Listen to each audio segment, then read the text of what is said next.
जिसाय अध्याय 36।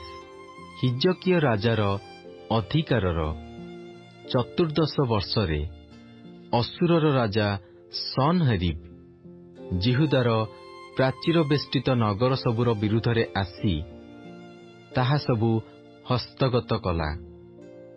तहिरे असुरर राजा रब्साकीकी महासैन्य सहित लाखिस ठारू जेरुसालेमकु हिजकिया राजा निकटकु पठाइला। आउ से रजकर क्षेत्र पथस्थित उपर पुष्करिणीर नाल निकटरे ठिया हला।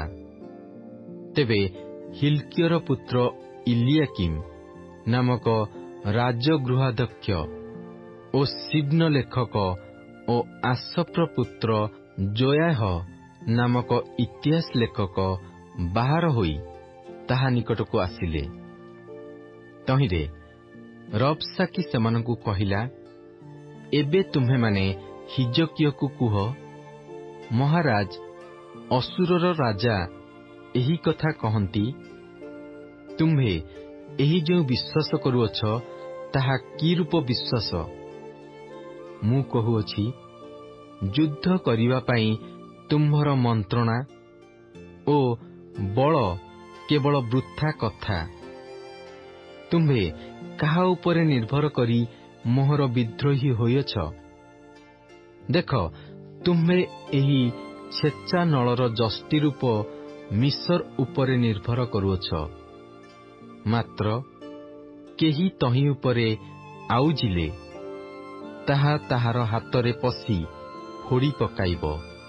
जेउ माने मिस्रीय राजा फारो उपरे निर्भर रखंती, से समस्तक प्रति से तो एही प्रकार।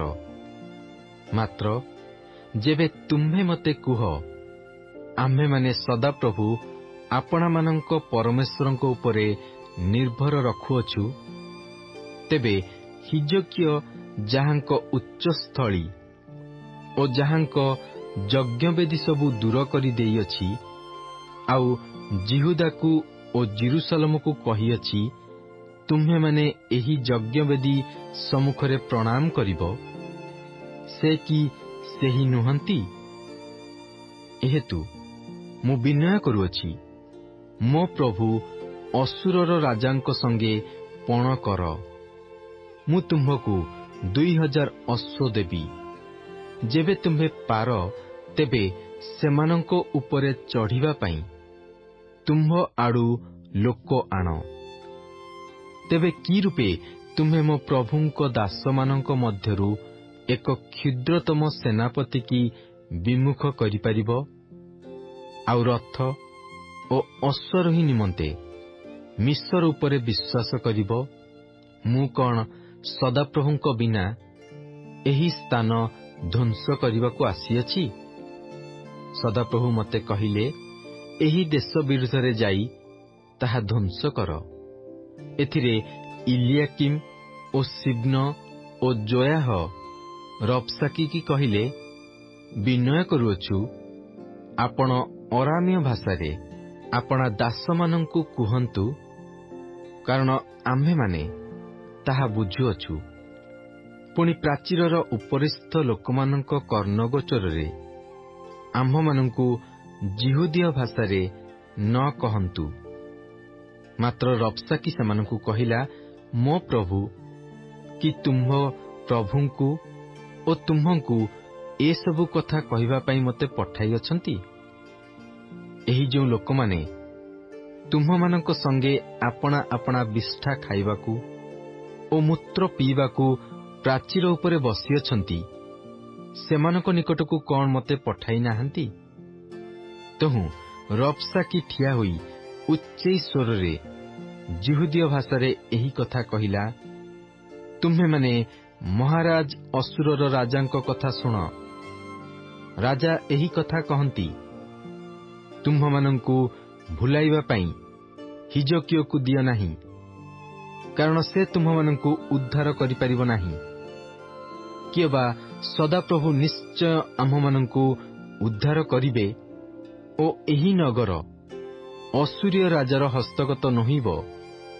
एही कथा कही ହିଜକିୟ ତୁମ୍ଭମାନଙ୍କୁ ସଦାପ୍ରଭୁଙ୍କଠାରେ ବିଶ୍ୱାସ ନ କରାଉ। ହିଜକିୟର କଥା ଶୁଣ ନାହିଁ, କାରଣ ଅଶ୍ଶୁର ରାଜା ଏହି କଥା କହନ୍ତି, ତୁମ୍ଭେମାନେ ମୋ ସଙ୍ଗେ ସନ୍ଧି କର ଓ ମୋ କତିକି ବାହାରି ଆସ ଓ ପ୍ରତ୍ୟେକେ ଆପଣା ଆପଣା ଦ୍ରାକ୍ଷା ଫଳ ଓ ପ୍ରତ୍ୟେକେ ଆପଣା ଆପଣା ଡିମ୍ବୁରି ଫଳ ଭୋଜନ କର, ଆଉ ପ୍ରତ୍ୟେକେ ଆପଣା ଆପଣା କୂପ ଜଳ ପାନ କର। ଶେଷରେ ମୁଁ ଆସି ତୁମ୍ଭମାନଙ୍କର ସ୍ୱଦେଶ ତୁଲ୍ୟ ଏକ ଦେଶକୁ, ଅର୍ଥାତ୍ ଶସ୍ୟ ଓ ଦ୍ରାକ୍ଷାରସମୟ ଦେଶ ଆଉ ରୁଟି ଓ ଦ୍ରାକ୍ଷା କ୍ଷେତ୍ରମୟ ଦେଶକୁ ତୁମ୍ଭମାନଙ୍କୁ ନେଇଯିବି। ସଦାପ୍ରଭୁ ଆମ୍ଭମାନଙ୍କୁ ଉଦ୍ଧାର କରିବେ ବୋଲି କହି ହିଜକିୟ ଯେପରି ତୁମ୍ଭମାନଙ୍କୁ ନ ମଣାଏ, ଏଥିପାଇଁ ସାବଧାନ ହୁଅ। ନାନା ଗୋଷ୍ଠୀୟମାନଙ୍କର ଦେବତାଗଣ ମଧ୍ୟରୁ କୌଣସି ଦେବତା କଣ ଅଶ୍ଶୁରୀୟ ରାଜା ହସ୍ତରୁ ଆପଣା ଦେଶ ଉଦ୍ଧାର କରିଅଛି? ହମାତ୍ର ଓ ଅର୍ପଦ୍ର ଦେବତାମାନେ କାହାନ୍ତି? ସଫରବଇମ୍ର ଦେବତାମାନେ କାହାନ୍ତି? ଓ ସେମାନେ କଣ ମୋ ହସ୍ତରୁ ସମରିୟାକୁ ଉଦ୍ଧାର କରିଅଛନ୍ତି? ଏହିସବୁ ଦେଶର ଦେବତାଗଣ ମଧ୍ୟରୁ କେଉଁ ଦେବତାମାନେ ମୋ ହସ୍ତରୁ ଆପଣମାନଙ୍କର ଦେଶ ଉଦ୍ଧାର କରିଅଛନ୍ତି ଯେ ସଦାପ୍ରଭୁ ମୋ ହସ୍ତରୁ ଜେରୁସାଲେମକୁ ଉଦ୍ଧାର କରିବେ? ମାତ୍ର ଲୋକମାନେ ନୀରବ ହୋଇ ରହିଲେ, ତାହାକୁ ପଦେ ମାତ୍ର ଉତ୍ତର କଲେ ନାହିଁ, କାରଣ ତାହାକୁ ଉତ୍ତର ନ ଦିଅ ବୋଲି ରାଜାର ଆଜ୍ଞା ଥିଲା। ତହିଁରେ ହିଲ୍କିୟର ପୁତ୍ର ଇଲିଆକିମ୍ ନାମକ ରାଜଗୃହାଧ୍ୟକ୍ଷ ଓ ସିବ୍ନ ଲେଖକ ଓ ଆସଫ୍ର ପୁତ୍ର ଜୋୟାହ ନାମକ ଇତିହାସ ଲେଖକ ଆପଣା ଆପଣା ବସ୍ତ୍ର ଚିରି ହିଜକିୟ ନିକଟକୁ ଆସି ରବ୍ସାକିର କଥା ସବୁ ତାହାକୁ ଜଣାଇଲେ।